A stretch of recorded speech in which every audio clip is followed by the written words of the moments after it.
बिस्मिल्लाहिर्रहमानिर्रहीम। अस्सलाम वालेकुम। Chief of army staff general Asim Munir इस मनसब पर फायज होने से कबल इंडियन सरहद पर GOC, DGMI, DGISI, corps commander Gujranwala और क्वार्टर मास्टर जनरल के मनासिब पर भी फायज रहे थे।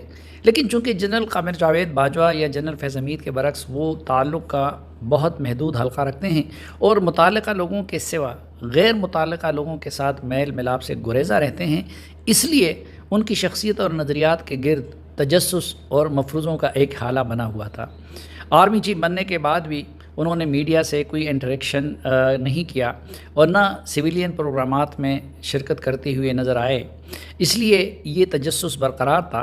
लेकिन चंद रोज़ कबल कन्वेंशन सेंटर इस्लामाबाद में ग्रीन पाकिस्तान प्रोजेक्ट की लॉन्चिंग की तकरीब में उनकी शख्सियत और नज़रियात का एक अक्स सामने आया।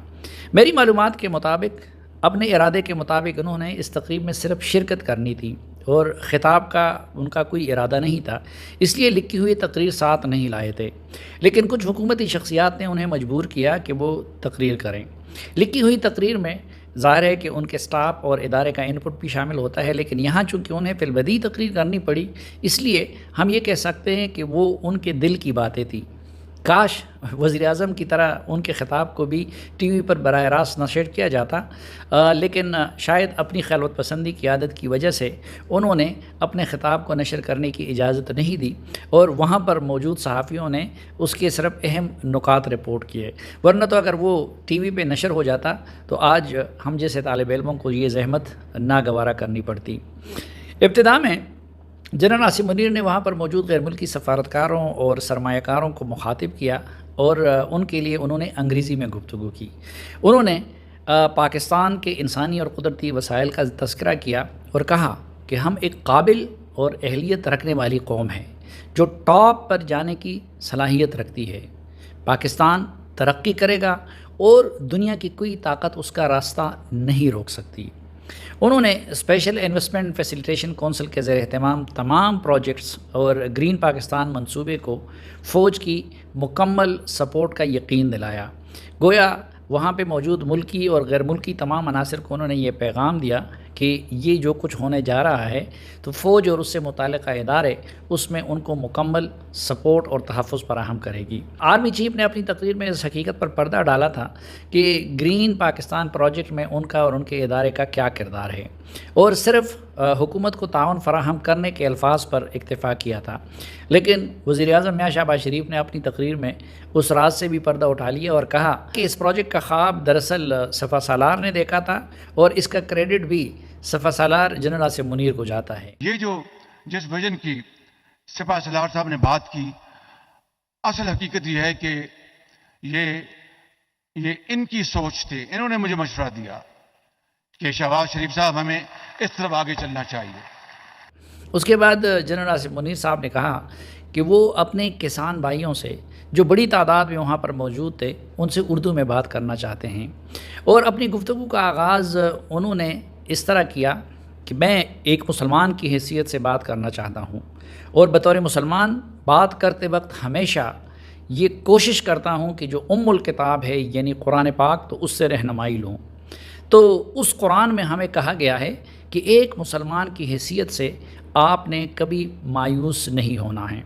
फिर उन्होंने कुरान की ये आयत पढ़ी कि वला तयअसू मिर रौहिल्लाह इन्नहु ला यअसु मिर रौहिल्लाह इल्लल कौमुल काफिरून, और अल्लाह की रहमत से मायूस ना हो, बेशक अल्लाह की रहमत से तो काफिर ही मायूस होते हैं। फिर उसके साथ फ़ौरन उन्होंने कुरान पाक के सूरह ज़ुमर की इस आयत का इजाफ़ा किया कि ला तक़नतू मिर रहमतिल्लाह, यानी अल्लाह की रहमत से मायूस नहीं होना। उनका कहना था कि जब हमारा रब ये कहता है तो फिर क्या वजह है कि थोड़ा सा मसला पेश आने की सूरत में हम चीखो पुकार शुरू कर देते हैं। आखिर हम क्यों सब्र का दामन छोड़ देते हैं।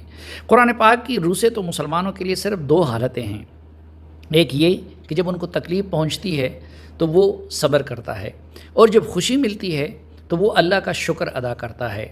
इसी कुरान पाक में अल्लाह ताला फरमाता है कि इन्न अल्लाह मास साबिरीन, यानी अल्लाह ताला सब्र करने वालों के साथ हैं।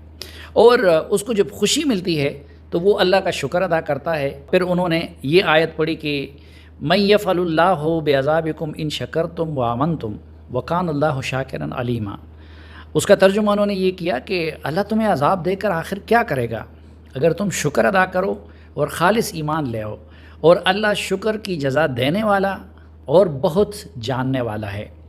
پھر انہوں نے کہا کہ کیا اللہ نے ہمیں بتایا نہیں کہ اس زندگی کا مقصد ہی آپ کو مختلف قسم کی آزمائشوں میں ڈال کر آپ کو ٹیسٹ کرنا ہے۔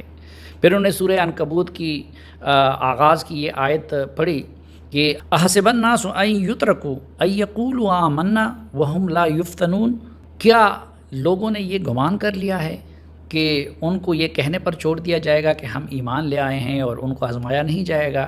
اور اس کے بعد پھر انہوں نے قرآن مجید کی یہ آیت پڑھی وَلَقَدْ فَتَنَّ الَّذِينَ مِن قَبْلِهِمْ فَلَيَعْلَمَنَّ اللَّهُ الَّذِينَ صَدَقُوا وَلَيَعْلَمَنَّ الْكَاذِبِينَ، اور بے شک ہم نے ان سے اگلوں کو جانچا تو ضرور اللہ سچوں کو دیکھے گا اور ضرور جھوٹوں کو دیکھے گا۔ ان کا کہنا تھا کہ جب اللہ نے بتا دیا ہے کہ ہم سب کو آزمائیں گے تو پھر ہم قرآن کی ان تعلیمات کو کیوں بھول جاتے ہیں، اور جب تھوڑی سی تکلیف آتی ہے تو ہم چیخنا چلانا کیوں شروع کر دیتے ہیں کہ خدا نخواستہ پاکستان ختم ہو جائے گا، پاکستان تباہ ہو جائے گا، پاکستان ڈیفالٹ کر جائے گا، پاکستان برباد ہو جائے گا، پاکستان کے ساتھ یہ ہونے والا ہے وہ ہونے والا ہے۔ حالانکہ یہ سب دشمن کا پروپیگنڈا ہے۔ ان کا کہنا تھا کہ پاکستان کو انشاءاللہ کچھ نہیں ہوگا، پاکستان قائم اور سلامت رہے گا۔ مشکلات ضرور آتی ہیں لیکن اس کے بارے میں بھی اللہ تعالیٰ نے قرآن میں بتا دیا ہے۔ اور پھر انہوں نے سورہ آل عمران کی یہ آیت پڑھی کہ وَلَا تَهِنُوا وَلَا تَحْزَنُوا وَأَنْتُمُ الْأَعْلَوْنَ إِن كُنتُم مُؤْمِنِينَ، یعنی غم نہ کرو، فکر مت کرو، تم ہی غالب رہو گے اگر تم ایمان لاؤ۔ پھر انہوں نے سورہ آل عمران کی یہ آیت بھی پڑھی کہ إِن يَمْسَسْكُمْ قَرْحٌ فَقَدْ مَسَّ الْقَوْمَ قَرْحٌ مِثْلُهُ، یعنی اگر تمہیں زخم لگے ہیں تو کیا ان کو زخم نہیں لگے؟ اس کی تشریح انہوں نے یہ کی کہ اگر تمہیں تکلیف پہنچی ہے تو کیا تم نے بھی اپنے دشمن کو زخم نہیں لگائے ہیں؟ ہمیں اگر ہمارا دشمن تکلیف دیتا ہے تو ہم نے بھی اس کو آرام سے نہیں چھوڑا ہے اور اسے بھی تکلیف پہنچتی رہتی ہے۔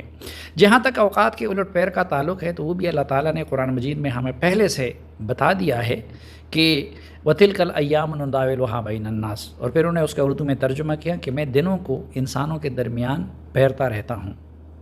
ان کا کہنا تھا کہ اس لیے حوصلہ نہیں ہارنا چاہیے، اس کشمکش میں تو زندگی ہے۔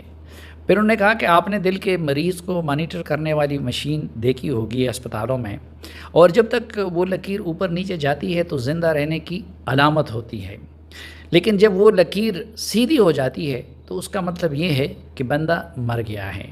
یوں یہ اتار چڑھاؤ اور کشمکش زندہ ہونے کی علامتیں ہیں۔ اس دوران انہوں نے ہاتھ کے اشاروں سے بھی یوں کیا کہ جب وہ لکیر جو اس مشین پہ نظر آتی ہے وہ جب اس طرح اوپر نیچے جاتی ہے تو اس کا مطلب یہ ہوتا ہے کہ مریض ابھی زندہ ہے، لیکن اگر وہ سٹریٹ ہو جائے اور اوپر نیچے ہونا بند کر دے تو اس کا مطلب یہ ہوتا ہے کہ مریض مر گیا ہے۔ تو ان کا کہنا یہ تھا کہ اس کشمکش کے بغیر تو زندگی نہیں ہے۔ آرمی چیف کے اس فلبدی اور جذباتی تقریر کو سن کر نہ صرف لوگ حیران تھے بلکہ بالائی حصے میں بیٹھے ہوئے کسان بھائی جذباتی ہو گئے اور نعرہ تکبیر اللہ اکبر کے فلک شگاف نعرے لگانے شروع کر دیے، جس پر آرمی چیف نے انہیں منع کرتے ہوئے کہا کہ میں نہ مولوی ہوں اور نہ مذہبی لیڈر ہوں، قرآن کو میں نے فوجی ڈیوٹی کے ساتھ ساتھ صرف اپنے شوق کے تحت پڑھا ہے اور اسی سے رہنمائی لیتا ہوں اور اسی کے لیے قرآن کو سمجھنے کی کوشش کی ہے۔